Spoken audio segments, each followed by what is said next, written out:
Hello friends, நம்ம favourite சீரியல்லாம் அடுத்து என்ன சுவாரஸ்யமாக நடக்குதுன்னு பார்த்தீங்கன்னா, இந்த சுடர் இருந்துக்கிட்டு எவ்வளோ ஏமாற்ற முடியுமோ, எவ்வளோ பொய் சொல்ல முடியுமோ, எவ்வளோ ஃப்ராடு வேலை செய்ய முடியுமோ எல்லாத்தையுமே பண்ணிட்டா. ஆனால் கடைசியில் அவளுக்கு வந்த ஒரே தட்சணை போலீஸ் ஸ்டேஷன். அதுக்கு காரணம் நம்ம மல்லி தான் அவளை கரெக்டான நேரத்தில் சிக்க வச்சு விஜய்கிட்டையும் அவளை மாட்டி விட்டு அவளை சரியான புழக்கத்துக்கான டைம் வந்திருக்குன்னு நினைக்கிறாங்க. இப்போ என்ன நடந்துச்சு அப்படின்னு சொல்லிட்டு பார்த்தீங்கன்னா, இந்த சுடர் ஆடின ஆட்டத்துக்கு எண்டு கார்டு வைக்கிற விதமாக நம்ம விஜய் இருந்துக்கிட்டு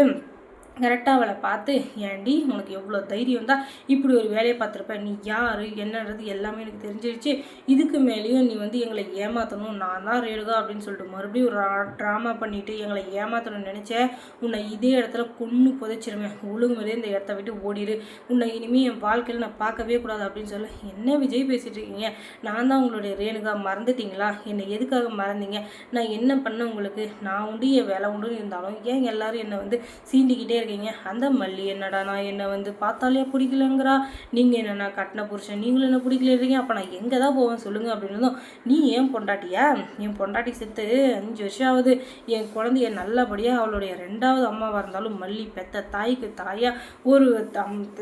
பெத்த தாய் ஸ்தானத்தில் வச்சு அவள் வளர்த்துட்ருக்கா, அவளுக்கே நீ துரோகம் பண்ணுற அளவுக்கு பண்ணிகிட்ருக்க, அதுவும் இல்லாமல் உன்னை பார்க்கவே எனக்கு பிடிக்கல, ஒழுங்குமதியே போயிடு அப்படின்னு சொல்லிட்டு சொல்ல. இல்லை விஜய், இந்த ஜென்மத்தில் எனக்கு நீங்கள் தான் புருஷன், நீங்கள் மட்டும்தான் புருஷன், உங்களை ரேணுகாவை இல்லைனாலும் ஒரு சுடராக இருந்து கூட உங்கள் மேலே உயிரே வச்சுருந்தேன், உங்களை அடையாமல் நான் விடவே மாட்டேன், எனக்கு நீங்கள் தான் புருஷன், உங்களுக்கு நான் தான் பொண்ணாட்டி, என்னை தவிர வேறு யாருக்கும் நினச்சிங்க, அதுக்கப்புறம் அவளையும் கொண்டுருவேன் உங்களையும் கொண்டுருவேன், அதுக்கு இடைஞ்சலாக யார் வந்தாலும் சரி, அந்த வெண்போ வந்தாலும் அவளையும் கொண்டுருவேன் அப்படின்னு சொல்ல ஒரே கோவத்தில் விட்டாரு பாருங்க, காது மேலே அப்படியே கொயின்னு அப்படியே சவுண்டு வருது, அந்த அளவுக்கு அடிச்சு விட்டாருன்னா பார்த்துக்கோங்களேன். இதுக்கெல்லாம் காரணம் அவளோட வாய்க்கொழுப்பு தான். அந்த வாய்க்கொழுப்பை கொஞ்சம் அடக்கி பேசியிருந்தா எந்த பிரச்சனையுமே இல்லை. அதை விட்டுட்டு நான் தான் பெரிய ஆளும் பேசினால அவளுக்கு இதுவும் வேணும் இன்னமும் வேணும். அதுக்கப்புறம் மல்லி இருந்துக்கிட்டு, என்ன சுடரு அப்படியே இந்த வீட்டில் நீ தான் கட்டி காப்பாற்ற போகிற, விஜய் மனசில் இடம் பிடிக்க போகிற, விஜயோட பொண்டாட்டியாக இருக்க போகிறேன்னு சொல்லிட்டு அப்படியே இந்த நிலாவில் வடை சுட்ட கதையெல்லாம் சொல்லி நிந்தியே, இப்போ என்ன ஆச்சு, எல்லாம் நடந்துச்சா, அதுக்கு தான் சொல்கிறது, கொஞ்சமாச்சு ஒரு அறிவாளி சொன்னால் கேட்கணுன்றது. நான் அறிவாளியா இல்லையான்னு தெரியல, ஆனால் நீ முட்டாளாக தான் இருக்க, நீ அன்னைக்கே யோசிச்சிருக்கணும், இந்த மல்லி ஒன்று சொல்கிறாளே அது நடக்குமா நடக்காதான்னு சொல்லிட்டு, அதை விட்டுட்டு நான் தான் பெரியாள் நாடுனல, அதனால தான் உனக்கு இதுக்கு மேலேயும் நான் தான் பெரியாள் நாடினேன், அதுக்கப்புறம் உன்னை இப்போ ஜெயிலில் தான் வைக்கிறேன், அதுக்கப்புறம் இன்னும் பெரிய தண்டனை ஏதாச்சும் இருக்கிறப்பாரு அந்த இடத்துல தள்ளி விட்டுருவேன், ஒழுங்கு மாதிரியே இதுக்கு மேலே திருந்தி வாழப்பாரு அப்படின்னு. ஹே மல்லி, நான் திருந்துவேன்லாம் கனவு கூட காணாத, நான் ஆசைப்பட்ட வாழ்க்கையை என்னை வாழ விடாமல் விஜய்கிட்டேருந்து என்னை பிரிச்சேல்ல, அதே வழியை அதே வேதனையை நான் உனக்கும் கொடுப்பேன்டி, கூடிய சீக்கிரத்தில் கொடுப்பேன், அதுக்கப்புறமா இந்த ரேணுகா யாருன்றது சுடர் யாருன்னு உனக்கு தெரியுது, அட போடி, நல்லவங்க வர்ற சாபமே இந்த காலத்தில் பழிக்கிறது இல்லை,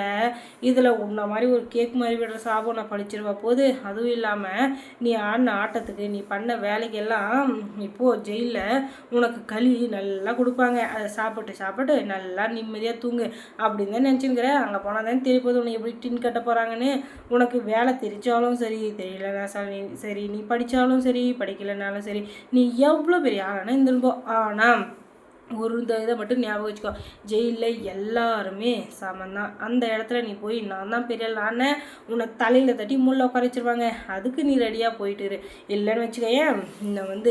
அடக்கத்துக்கு ஒரு ஆளை கடவுளை பின்னாடியே அனுப்பிட்டுருப்பாரு அப்படின்னு சொல்ல, இவெல்லாம் நமக்கு இது அட்வைஸ் பண்ணுற அளவுக்கு ஆயிடுச்சு, கேவலமாக இருக்குடா சாமி, இவளெல்லாம் யார் தான் இங்கே வர சொன்னாங்களோ தெரியல, இவளுக்கு சாதாரணமாக ஒரு டைம் கிடச்சிச்சுனாலே ஓவராக பேசுவா, இப்போ நம்ம வேறு மாட்டிக்கிட்டோமா, இதுக்கு மேலே நான் மரியாதையை கொடுக்க போகிறேன், அவள் இஷ்டத்துக்கு அளந்து